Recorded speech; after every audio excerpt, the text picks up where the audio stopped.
इसी देश में जब नेहरू प्रधानमंत्री थे तो एक महिला आती है, उसको कॉलर पकड़ लेती है कि इस लोकतंत्र में हमें क्या मिला। वार्तालाप करने आए थे इनसे। ऐसा क्या हुआ आज की आज पुलिस रूम में बैठी हुई है और आपको कहीं बाहर नहीं निकलने दिया जा रहा है? छात्र जब यहाँ आता है ना तो गांधी, भगत सिंह, लोहिया की किताबें, पंडित नेहरू के आइडिया को सिर्फ एग्ज़ाम की परीक्षा की कॉपियों में लिखने नहीं आता है, उसको जीने आता है। और जब वो सीखता है ना तो वही आपसे पूछता है। उसके भीतर क्रिटिकल अप्रोच डेवलप होंगे। क्रिटिकल अप्रोच जिसमें कि सरकार की सिर्फ वाहवाही नहीं होगी, बल्कि सरकार की पॉलिसी में क्या और सुधार की गुंजाइश है उसे बताने की बात होगी और आपकी मुखालिफत भी करेगा। और हाँ, हम कैंपस सिर्फ सीखने नहीं आते हैं, अपनी कुछ आदतों को भूलने भी आते हैं। पॉलिटिकल साइंस की किताब है, मैं दूसरे गैरेज में है, नहीं तो मैं आपको दिखाता। उसमें इक्वलिटी की क्या परिभाषा है, शायद वाइस चांसलर को पहले पढ़ना चाहिए। आप किसी को कमरे में कैद करके आप कहते हैं कि हम समानता का अधिकार दे रहे हैं। दोस्तों, आज हम आए हैं बीएचयू के हॉस्टल में, काशी हिंदू विश्वविद्यालय, जो कि एशिया की सबसे बड़ी रेसिडेंशियल यूनिवर्सिटी है और मोदी जी शहर में है। मोदी जी बीएचयू में भी है। मोदी जी तो पूरे भारत में है, हमारे भी दिल में है, आपके भी दिल में होंगे दर्शक के। जिसके नहीं है वो कमेंट करके बताए। आज हम मिलने वाले एक ऐसे छात्र से जिसको उसके ही हॉस्टल में बंद कर दिया गया।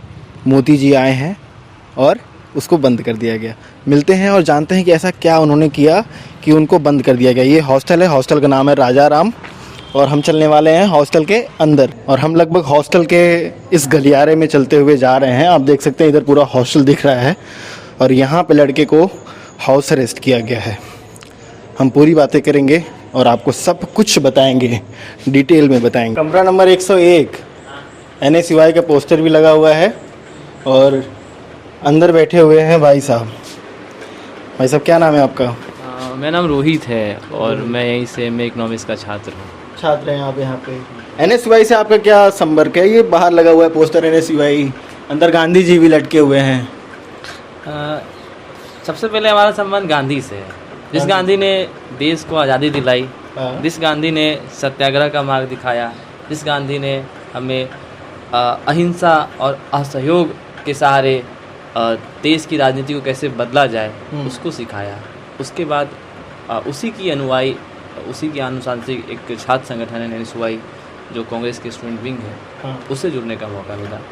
और आप उसमें क्या दायित्व होल्ड कर रहे हैं इस समय? मैं NSUI BHU का अध्यक्ष हूँ। अध्यक्ष हैं आप? BHU NSUI के अध्यक्ष हैं ये। और भाई साहब को आज हाउस अरेस्ट कर दिया गया। इनका स्टेटस मैंने देखा आज व्हाट्सएप पे कि बगल में यूपी पुलिस के एक कांस्टेबल बैठे हुए हैं। इनको कौन सा किताब दिया था पढ़ने के लिए? मैंने इन्हें भारत गांधी के बाद जो रामचंद्र गुहा के द्वारा लिखी गई है उसे पढ़ाया है। मैंने इन्हें डेवलपमेंट एज फ्रीडम क्या होती है, जो स्वतंत्रता की बात जो है अभिजीत बनर्जी, जयान दरेज जैसे सरीखे इकोनॉमिस्ट बताते हैं, उनके बारे में भी बातचीत हुई है और काफ़ी अच्छी बातचीत हो रही है। मतलब मुझे लगता है कि ये भी हमारे परिवार के जैसे ही है। हमारे घर परिवार के लोग भी ऐसे ही होते हैं, उसी ग्रामीण पृष्ठभूमि से हैं, उसी खेतिहर समाज से आते हैं। अच्छा। तो हमें इनमें बहुत फासला नहीं है, बस यही है कि एक वर्दी के साए में है। इनका भी एक दायित्व है, इनका भी एक काम है, तो उस हिसाब से ये काम कर रहे हैं। इनको परेशान नहीं करना है। हम तो सिर्फ सवाल जवाब करने आए थे, वार्तालाप करने आए थे इनसे।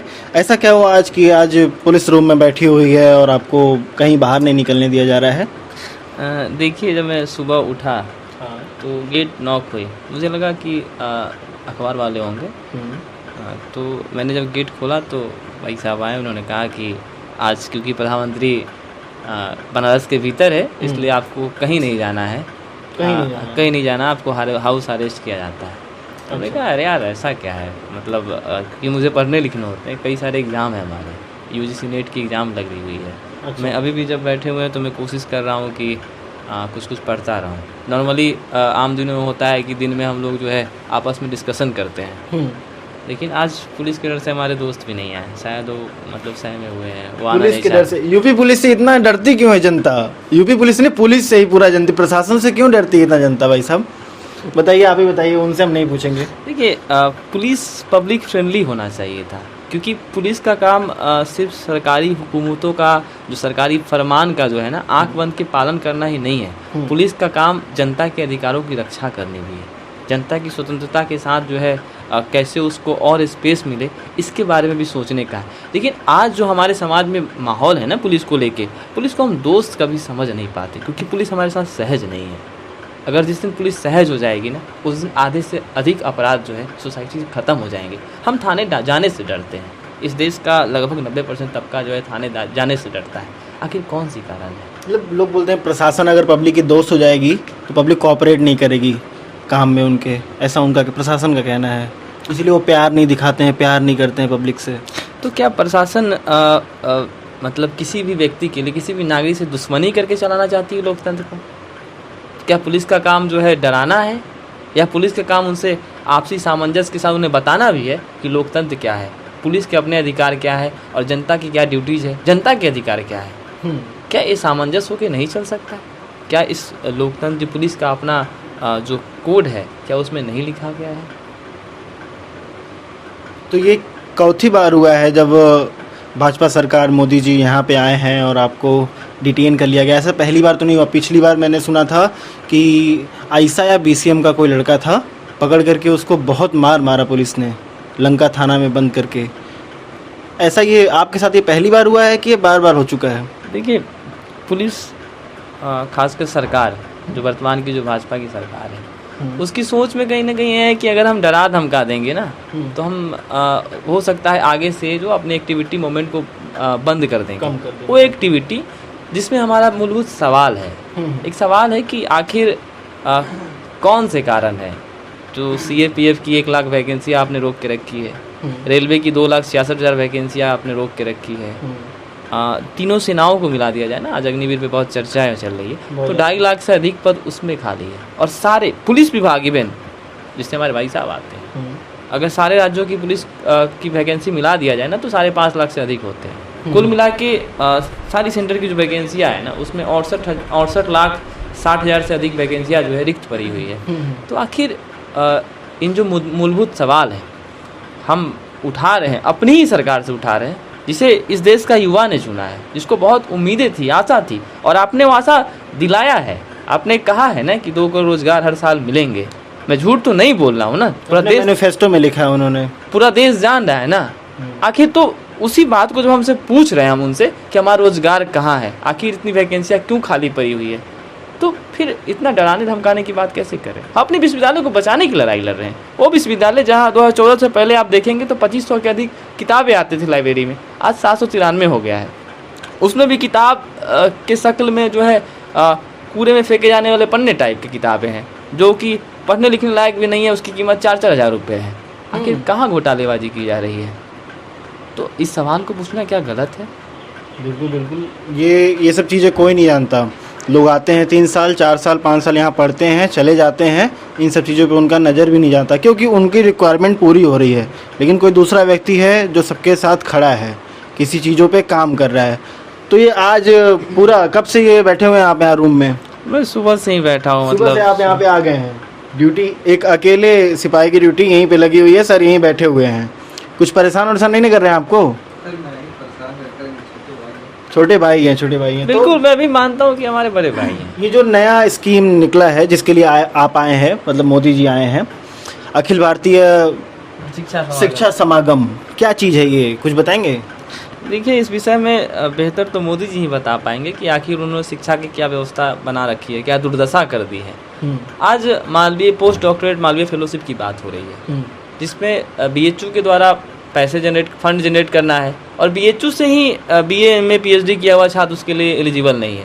ये कितना बड़ा विरोधाभास है? अपने आप में विरोधाभास है कि जिस विश्वविद्यालय के पैसे आप खर्च करने जा रहे हो वहाँ का छात्र उससे लाभान्वित नहीं होगा। आखिर क्या मोदी जी अपने कुछ चुनिंदा साथियों को, दोस्तों को, और वाइस चांसलर जो सुधीर कुमार जैन आए हैं, क्या IIT के अपने कुछ मित्रों को ये पैसे सौंपना चाहते हैं, सौगात में देना चाहते हैं, ये भारी भरकम जो राशि है? या फिर सच में अगर वो रिसर्च कराना चाहते हैं तो यहाँ के छात्रों को क्यों दूर रखा जा रहा है?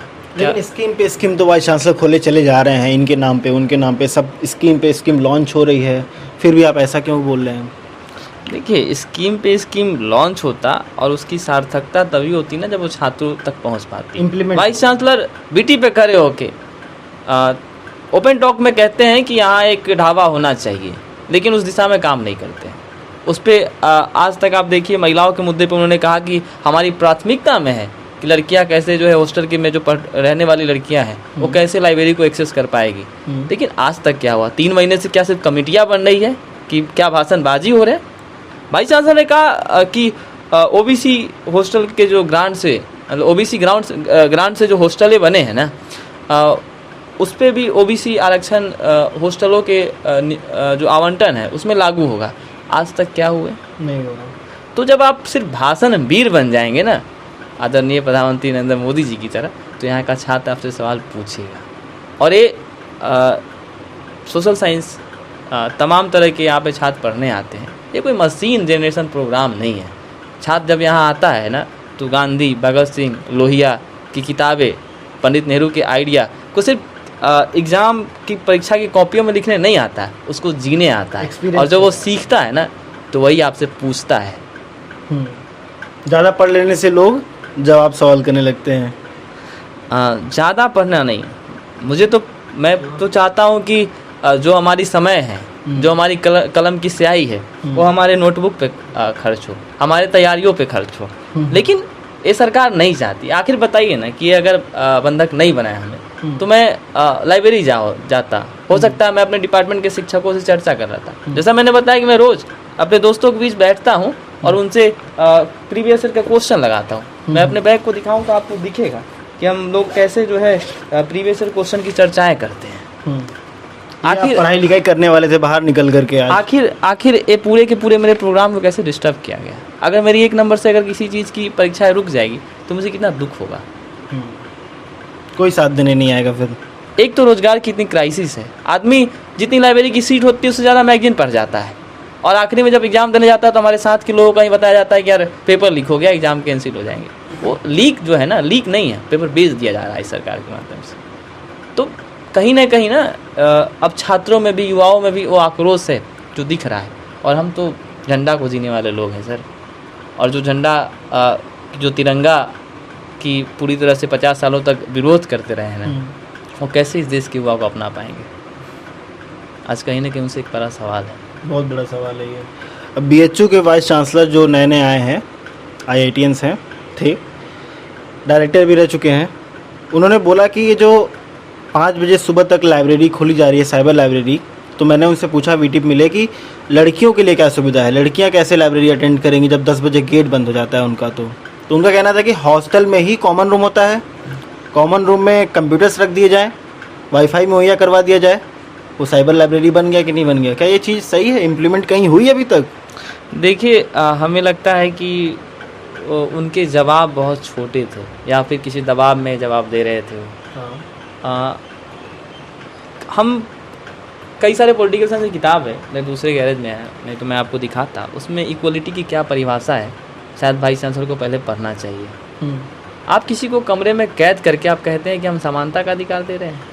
आप इसी विश्वविद्यालय में, आप यूनिवर्सिटी है सर, गली मोहल्ले के कॉलेज आपसे बेहतर सोच सकते हैं और सोच रहे हैं, और आप उस बात पे कर रहे हो कि हम हॉस्टलों के भीतर विदिन द एक मतलब दीवारों, 4 दीवारी के भीतर हम लड़कियों को शिक्षा देंगे। क्या आपकी ये मानसिक जो सिकुड़न है उसको नहीं दर्शाता है कि आप लड़कियों को साइबर लाइब्रेरी तक नहीं आने देना चाहते हैं उस कैंपस में जहाँ पे 20 करोड़ के करीब जो है सिक्योरिटी का बजट है, जहाँ इतनी बड़ी सिक्योरिटी का अमला है? क्या आप उस पर 1-2 रूट को तय नहीं कर सकते हैं? और ऐसा नहीं कि पहली बार हो रहा है, कोई नया काम करेंगे। 2016 से पहले होता था ना, जब RSS के द्वारा भेजे गए गिरीश चंद्र त्रिपाठी कुलपति ने कहा कि लड़के वहाँ पे पॉर्न देखते हैं। मैं तो कहता हूँ कि गिरीश चंद्र त्रिपाठी को पुनः उस पर सोचना चाहिए। इवन उन्हें लाइब्रेरी आना चाहिए और देखना चाहिए कि कितनी जो स्क्रीनें हैं उस पर प्रतियोगिता दर्पण से जुड़ी विषयों की जानकारी लेते हैं, एडिटोरियल का कितना चैनल चलता है, इवन लड़के कितने मैगजीन सर्च करते हैं। और उन्हें शर्म आए ना तो एक बार माफ़ी भी मांग लेना चाहिए। मतलब वाइस चांसलर BHU का ऐसा बोलता है कि कंप्यूटर पे बैठ करके ब्लू फिल्म देख रहे हैं, ऐसी सारी वाकया सुनाई देती है। उन्होंने ऑफिशियली कहा है इस बात। ये जो आप यहाँ पे डिटेन किए गए, आप जो यहाँ पे बंदी बनाए गए, बंद किए गए हैं, क्या BHU का वाइस चांसलर, सुरक्षा अधिकारी, किसी को ये चीज़ मालूम है? किसी ने जिम्मेदारी ली इसकी? ये तो मुझे नहीं पता। ये तो या तो ये यूपी पुलिस को पता है या फिर वो BHU प्रशासन को पता है कि आखिर किस किस को ये जानकारी है। क्योंकि जब मैं सुबह जगा तो उससे पहले मुझे भी जानकारी नहीं थी कि ऐसा कुछ होने वाला है।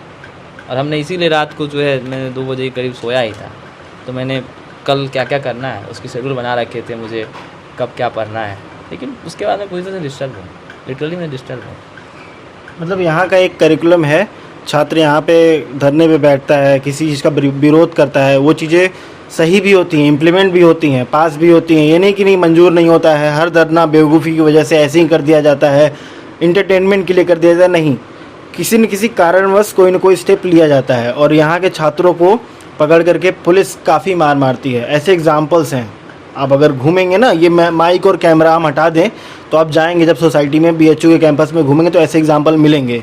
मुंह बंद करने के लिए 3rd डिग्री का इस्तेमाल किया जाता है उन छात्रों को जो यहाँ ग्रेजुएशन BA MA PhD करने आए हैं। देश का भविष्य मानते हैं लोग छात्रों को। अखिल भारतीय शिक्षा समागम इतना बड़ा इनॉग्रेशन हो रहा है, किसके लिए हो रहा है? किसके लिए हो रहा है भाई? VC के लिए हो रहा है कि कहीं अलग ऑस्ट्रेलिया से आए हुए किसी अलग जानवर के लिए हो रहा है? स्टूडेंट के लिए ही हो रहा है ना। देखिए, शिक्षा की नीति को अगर आप छात्रों से दूर कर देंगे ना तो उस नीति का बहुत मतलब नहीं है। नहीं मतलब आखिर विश्वविद्यालय के भीतर इतनी बड़ी बड़ी आप देखेंगे स्वतंत्रता भवन है जो 1200 से अधिक सीटों की है, तमाम सारे दूसरे कॉन्फ्रेंस हॉल है जहाँ पे बहुत आसानी से हो सकता था। आखिर इसे बाहर किसी रुद्राक्ष कन्वेंशन जो कि जापानी या दूसरी कंपनी देशों के जो है लोन या कंपनी के टाई अप में बनाया गया है। टाई अप में बनाया गया था। अभी फिलहाल में साल भर का क्या मतलब है? वहाँ फिजूल खर्च करने का क्या मतलब है? क्या सरकार डरती है कैंपस में आने से? मोदी जी डरते हैं BHU में आकर के ये सब चीज़ें करने से?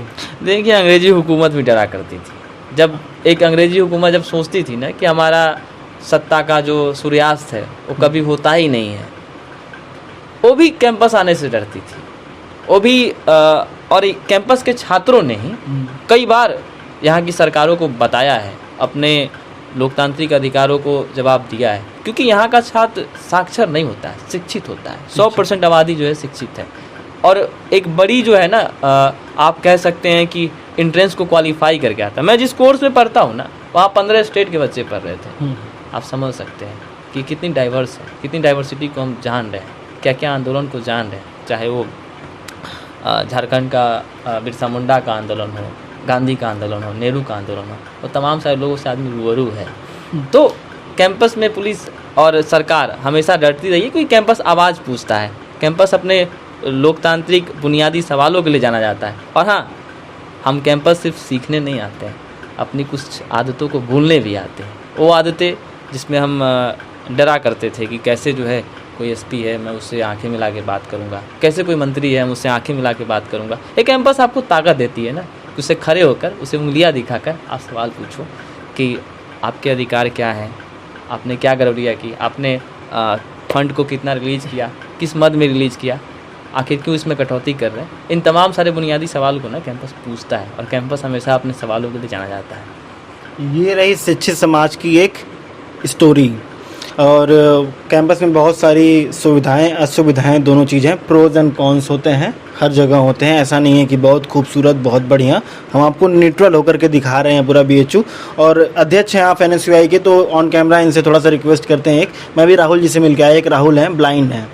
उनका कहना है कि ब्रेल लाइब्रेरी एग्जिस्ट नहीं करती BHU में, और ब्रेल प्रोफेसर पूरे आर्ट्स फैकल्टी और सोशल साइंस फैकल्टी में सिर्फ एक हैं। इसके लिए कुछ आप लोग करना चाहेंगे क्या? देखिए, दिल्ली विश्वविद्यालय और जवाहरलाल नेहरू विश्वविद्यालय के भीतर इक्वल अपॉर्चुनिटी सेल बनी हुई है। BHU के भीतर भी है।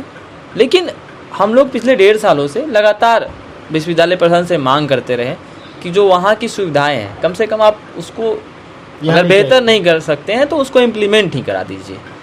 मैं पूछता हूँ कि दिल्ली विश्वविद्यालय में अलग अलग कैंपस है, एक कैंपस के भीतर सारे कॉलेजेस नहीं हैं, लेकिन वहाँ पे ये सुविधाएं हैं कि कोई अगर ब्लाइंड छात्र, कोई अगर दिव्यांग छात्र, अगर उसकी छुट्टी होती है, उसकी टाइमिंग रहती है, सबको एक लिस्टेड है कि आप उस टाइमिंग से आते हैं, एक वैन आता है या फिर यूनिवर्सिटी की बस आती है, गाड़ियाँ आती है और उसको रिसीव करके फिर हॉस्टल छोड़ देती है। अगर उसे कभी परीक्षा देने जाना है, जैसे कई सारे लोग तो तैयारी करते हैं ना, उनका अगर सेंटर इसी विश्वविद्यालय से 200 किलोमीटर दूर पड़ गया तो NSS के साथ एक टाई अप होता है और वो छात्र वहाँ जाता है, उसके साथ जो NSS की सर्टिफिकेट मिलती है ना, आपने मतलब वाहियात चीज़ों के लिए, सरकारी मंत्रियों का प्रमोशन के लिए, तो स्थानीय विधायक तक के प्रमोशन के लिए आप जो है एनएसएस का उपयोग कर रहे हो, क्या वो उपयोग जो है दूसरे विश्वविद्यालय और आप क्या मिलके नहीं कर सकते हो कि उन छात्रों को जब एग्ज़ाम पढ़े तो उनके साथ आप एक छात्रों को भेजो और उसकी सर्टिफिकेट उसी आधार पे दो? क्या उससे उसकी मदद नहीं होगी? क्योंकि एक बड़ी संख्या में जो है ना एक ब्लाइंड छात्रों की कम्युनिटी है। आपने ब्रेल लाइब्रेरी की बात की, मैं वहाँ पे एक दिन औचक निरीक्षण के लिए गया था। कहाँ पे, जेएनयू या डीयू में? नहीं, मैं बीएचयू की बात कर रहा हूँ। अच्छा। वहाँ पे कोई ट्रांसलेटर नहीं है। अगर कोई ब्लाइंड छात्र जाए और कहे कि हमें किसी किताबें की जो है ऑडियो फॉर्मेट में चाहिए, तो उसे अपने साथ एक दोस्त को ले जाना पड़ता है, वो किताबें पढ़ता है, फिर वो रिकॉर्ड होती है, फिर उसको बार बार वो सुन के जो है उसे याद करता है, समझता है। तो समझिए कि कितनी परेशानी की सबक हो रही है। और ये बातें हम किसी टीडी कॉलेज में बैठे हुए बीएचयू में बैठ के कर रहे हैं भाई, बीएचयू में बैठ के करे, जो एनआईआरएफ की तीसरी रैंक की यूनिवर्सिटी है। इंस्टीट्यूट ऑफ एमिनेंस में आता है। 1200 करोड़ सिर्फ इंस्टीट्यूट ऑफ एमिनेंस बीएचयू को देती है ये सब काम करने के लिए, पढ़ाने लिखाने के लिए। और हम यहाँ पे बैठ करके भीख मांग रहे हैं कि ब्रेल लिपि का एक लाइब्रेरी खोल दो, 2-4 प्रोफेसर मंगवा दो, ऐसे लोगों को तंग नहीं करो। तो वहाँ के जो आपने कहा लाइब्रेरियन जो है, अरे यहाँ पे डीयू, उन्होंने बताया कि डीयू और जेएनयू में जो लोग उनकी मदद करते हैं, रीडर एंड राइटर्स को पैसे मिलते हैं, यहाँ पे वो भी नहीं मिलते, इसलिए लोग छोड़ करके भाग जाते हैं। बोलते हैं कि हाँ भैया मैं आपका एग्ज़ाम दे दूंगा, साथ में कल रहूँगा, और वो आते ही नहीं हैं। देखिए फॉर्मल तरीका नहीं है ना, एश्योरेंस नहीं है ना। हो सकता है जो छात्र उसको एश्योर कर रहा हो कि हम आपके साथ गोरखपुर जाएंगे, हम आपके साथ दिल्ली जाएंगे, हो सकता है उसकी अपनी कुछ मजबूरियाँ हो सकता है कि वो असहज हो जाता हो कि भाई मैं क्यों जाऊँ, उसके दूसरे काम पर जाते हो। लेकिन जब दूसरे एनएसएस के थ्रू जब उसके सर्टिफिकेट मिलेंगे, जब इस तरह से प्रोत्साहित योजनाएं चलेंगी जो सच में चलनी चाहिए किसी विश्वविद्यालय में, तो छात्र उसके प्रति आएगा। यहाँ पे काफ़ी सारे ऐसे भी छात्र हैं जो मदद करते रहते हैं। उनकी एग्ज़ाम की कॉपियाँ मैं खुद लिखा हूँ, मेरे संगठन के कई सारे लोगों ने लिखा है, और लगातार उनके कंप्लेन आते रहते हैं, तो हम लोग प्रशासन से कॉन्वे करते रहते हैं। लेकिन वही है कि प्रशासन का जवाब बहुत निराधार है। 1.5 सालों में उन्होंने कुछ नहीं किया। चलिए, और कुछ बोलना चाहेंगे आप आज के कृत्य पे, कुछ स्पेशल कटाक्ष? दुष्यंत की एक लाइन है, मैं उसी से खत्म करना चाहूँगा कि कहा तो था चरागा हर घर के लिए, चरागा मैसर नहीं एक शहर के लिए।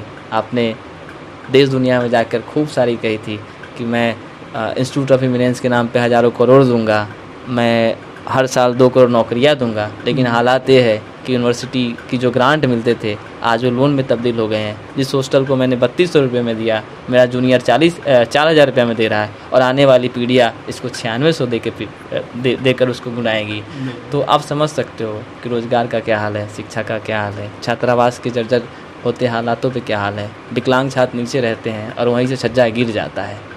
तो बहुत दुखद स्थिति है। मोदी जी, हमें हाउस अरेस्ट और डिटेन करने के बदले अगर आप इन सब चीज़ों पे ध्यान देंगे ना, तो शायद हमारा देश ज़्यादा तरक्की से बढ़ पाएगा। और हम इस सरकार के कोई चेहरे के अगेंस्ट में नहीं है, हम आपकी नीतियों के विरोध में हैं जो जनता के हक में नहीं है, कहीं से भी स्वीकार नहीं है। सरकार बदल जाएगी लेकिन ये क्या विरोध करना आप लोग छोड़ देंगे? देखिए, सरकार किसी की भी हो, अगर वो गलत करेगी तो उसका विरोध होगा। और इसे हमारे पूर्वजों ने सिखाया है, इसे गांधी ने सिखाया, इसे नेहरू ने सिखाया, इसे पटेल ने सिखाया, इसे लोहिया ने सिखाया कि अगर आप विरोध नहीं करोगे ना तो सरकारें गूंगा हो जाएगी। तो विरोध के स्वर जाते रहना चाहिए। इस देश का तो इतिहास है ना कि इंदिरा ने कैसे जेएनयू के गेट पे खड़े होकर छात्रों से लेटर लिया है, उसे संबोधित किया है और वॉइस ऑफ डिसेंट को एक्सेप्ट किया है।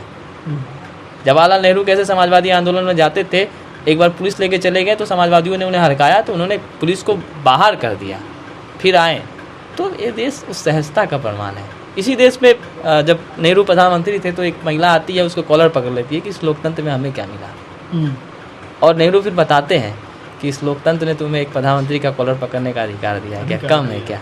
और आज की सरकारें छात्र पढ़ लिख ले, 2 अक्षर जान जाए, उससे डर रही है। तो कहाँ से कहाँ जा रहे हैं हम। मतलब देश को दूसरा नेहरू और गांधी कभी नहीं मिल सकता, ये तो उम्मीद पे नहीं है। उम्मीद पे दुनिया टिकी है, लेकिन शायद ये संभव नहीं है। शायद संभव नहीं है। चलिए, आप लोग वो ब्लाइंड वाला थोड़ा सा देखिएगा, ब्रेल वाले पे थोड़ा काम करिएगा। मैं ऐसे बोल देता हूँ तो सारी चीज़ें छूट जाती हैं, यूं ही भूल जाते हैं, लेकिन ऑन वीडियो बोल रहा हूँ क्योंकि मैंने ये समस्या आज सुनी है, रिकॉर्ड की है, दिल बैठ गया है। पीएचडी में एडमिशन उस लड़के का होना है, उसने सारा नंबर सब कुछ लेकर के वो खड़ा है, कोई प्रोफेसर लेने को तैयार नहीं है। राहुल नाम है लड़के का, बिरला सी में रहता है लड़का। देखिए ठीक है। बहुत सच में वाहियात हालात है। इस विश्वविद्यालय जिस दौर से गुजर रहा है ना, वो कहीं ना कहीं ये संक्रमण काल भी कह सकते हैं आप, कि कैसे प्रोफेसर्स जो हैं अपनी निजी स्वार्थ के आधार पे पीएचडी में एडमिशन ले रहे हैं। किसी को गाड़ी चलाना आता है कि नहीं आता है, वो एक मापदंड बन गया है। कौन किसके लिए कितने बार जो है पैर छू सकता है, वो पीएचडी का मापदंड बन गया है। क्या कौन किसका सब्जी ला सकता है, कि इस आधार पे जो है पीएचडी के एडमिशन नहीं देने चाहिए।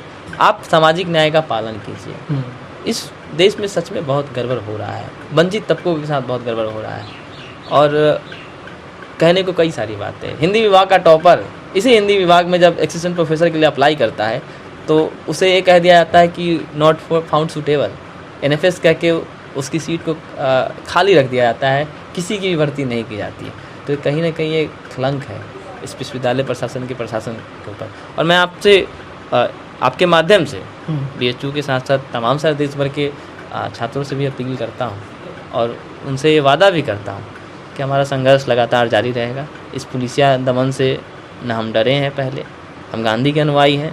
हमने पुलिस को पहले ही भगाया है, लोकतांत्रिक तरीके से भगाया है और इस तानाशाह सरकार को पुनः भगाएंगे। और जो तमाम सारे आपने बात की, चाहे वो ब्लाइंड छात्रों की बात की, चाहे डीफ छात्रों की बात की, इस विश्वविद्यालय में किसी भी छात्र संगठन से आप पूछिएगा ना, मेरा चैलेंज है कि उसके पास कोई डीफ स्टूडेंट नहीं है उसके संगठन में। हमारे यहाँ है, दिव्यांग प्रकोष्ठ हमने बनाया है, सुमित उसको देख रहे हैं और वो लगातार जूझ रहे हैं। लगातार 1.5 सालों से वही मांग कर रहे हैं कि हमारे ट्रांसलेटर की भर्तियाँ क्यों नहीं हो रही है। बीएचयू से 6 पोस्ट की मांग की गई थी, इसमें 2 पोस्ट पे कहा गया कि इसके लिए रिक्तियाँ मांगी जाएगी, लेकिन पता नहीं वो कब मांगी जाएगी। तो चाहे ब्लाइंड छात्रों का मसला हो, चाहे साउथ इंडियन छात्रों जो कि बड़ी आबादी में यहाँ रहते हैं, एक से उनसे उनके खाने पीने की भोजन का जो माध्यम हो, क्योंकि उनका फूड हैबिट एकदम डिफरेंट होता है, यहाँ आके उनकी तबीयत ख़राब होने लगती है। कई सारे छात्रों लगातार हमने उनका हेल्थ कार्ड देखा है कि कैसे फूड पॉइजनिंग की समस्या से ग्रसित है। ऐसे मसलों को छात्रावास में जो महिला छात्रावास में लड़कियाँ रह रही हैं, उनको हॉस्टल उनके लाइब्रेरी कैसे एक्सेस की जाए, इन मसलों को। और विश्वविद्यालय के भीतर भी जो कैंटीन है, चाहे मैत्री हो गया, चाहे सेंट्रल ऑफिस के बगल वाले कैंटीन हो गए, तो तमाम सारे मसलों पे एनएसवाई लगातार मुखर है, जिसको कैंपस भी जानता है, देश भी जानता है। और आप हमारे विभिन्न सोशल साइट के साथ साथ छात्रों से भी पूछ सकते हैं, वो बताएंगे आपको। मीडिया को आप भगा देते हैं, मतलब मीडिया की भी इज्जत नहीं करते, ये भगा देते हैं ये मीडिया को भी। हमको मेरे से बात करके ठीक लगा आपको? देखिए, मीडिया नाम रख लेने से कोई मीडिया नहीं है ना। मीडिया का मतलब है ना, मैंने पत्रकारिता में एक्चुअली सर्टिफिकेट कोर्स किया है, तो कहा कि पलड़ा जो है ना, दोनों बराबर होना चाहिए। ऐसा नहीं है कि आप एक ही पलड़े के सहारे जो है तराजू को बनाएंगे। तो जिस मीडिया की आप बात कर रहे हैं ना, असल में वो मीडिया नहीं है, असल में वो एक पार्टी का एजेंट है। आपने हाल ही में देखा होगा कि कैसे राहुल गांधी, जिसे अमेरिका की रेटिंग एजेंसी ने कहा है कि पॉलिसी और डेमोक्रेसी पे साउथ एशिया में सबसे अच्छे नेता के तौर पे है, वो सबसे अच्छी समझ रखते हैं। तो ऐसे लोगों के विरोध में आप किस प्रकार से जोड़ रहे हो? जैसे कि आपने आया ना, आप वीडियो बना के ले जाओगे तो एडिट करोगे, कई सारी आपकी टीम होंगे, और एक बड़े न्यूज़ चैनल, मैं नाम नहीं लेना चाहता हूँ उसका, देश जानता है, समझदार है जनता समझदार है। खासकर आपके सब्सक्राइबर तो युवा हैं, और यूथ सब कुछ को जान रहा है, सब जान रहे हैं। तो अगर आप देखेंगे तो कैसे राजस्थान की उदयपुर की घटना को आप जो है केरला के वायनाड, जहाँ से हमारे माननीय नेता राहुल जी लोकसभा सांसद है, उससे कैसे जोड़ दिया जाता है। उन्होंने पूरा अपोजिट दिखाया जाता है और कहा जाता है कि उदयपुर के जो आतंकी, मैं कहूँगा उन्हें, रंगाई हैं, जो भाजपा का सदस्य भी था, जिसके संबंध जो है भाजपा से निकले हैं, उसे कैसे राहुल जी के उसके बाद से जोड़ दिया गया, उनके बयान से जोड़ दिया गया, जिसमें वो मतलब बड़ी सहजता से कहते हैं कि ये बच्चे हैं, इन्हें नहीं करना चाहिए।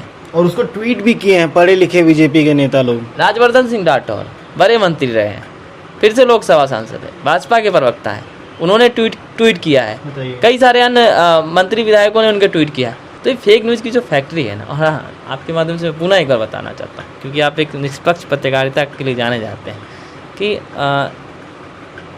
एक वीडियो खूब चलता है, फूफा जी, मामा जी, तमाम सारे जब रिश्तेदार आते हैं ना तो कहते हैं कि राहुल गांधी पप्पू है, पप्पू की सरदार पे है। उसने कहा कि आलू डालो सोना निकलेगा। हाँ। वो पूरी की पूरी वीडियो 24 सेकंड की है, आपने 4 सेकंड उसमें से काट दिया।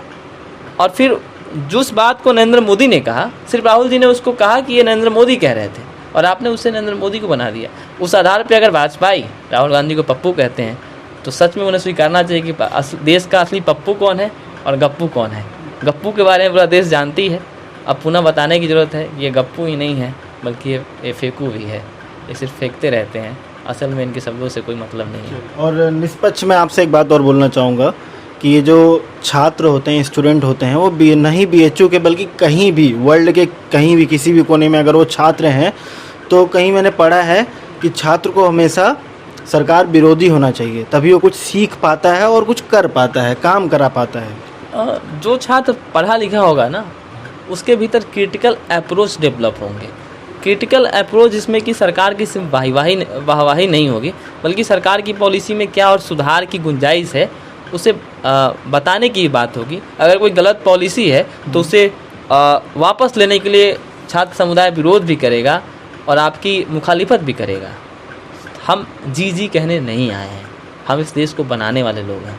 हम अगर देश में कुछ गलत होगा ना, इसी बनारस के भीतर नरेंद्र मोदी की सरकार ने गंगा के समानांतर एक रेत खोदी जहां वाटर साइंटिस्ट और तमाम सारे लोगों ने कहा कि भाई ये गलत है, कि इससे तो जब पानी आएगी ना तो वो पूरा का पूरा फिर से बालू जो है आ जाएगा। नमामि गंगे का 7,000 करोड़ का प्रोजेक्ट था आई थिंक, जो गंगा के उस पार खना रहा था, रेत में खनन हो रहा था।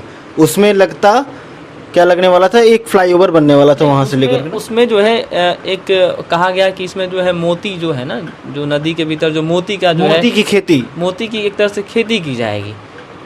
तमाम सारे वाटर साइंटिस्ट और दूसरे बनारस के बुद्धिजीवी लोगों ने कहा कि गलत योजना है। इससे ना सिर्फ वो उस पैसे की बर्बादी होगी, क्योंकि आप देख सकते हैं आज के दौर में कि सारा का सारा समांतर हो गया, वो खत्म हो गई है पूरी सारी तरह से। अरे बाढ़ आता है तो 80 इधर बनास डूबने लगता है और आप सोच रहे हैं कि उधर वो प्रोजेक्ट बचा रहेगा। हम सोच नहीं रहे हैं, आज तो दिख रहा है ना कि वो खत्म हो गया। तो जब जनता आपसे कहती है, जब पढ़े लिखे लोग आपसे कहते हैं कि ये गलत है, तो उसे आप अर्बन नक्सल का तमगा देते हो, उसे आप एक कह के बाद टाल देते हो कि ये बुद्धिजीवी है।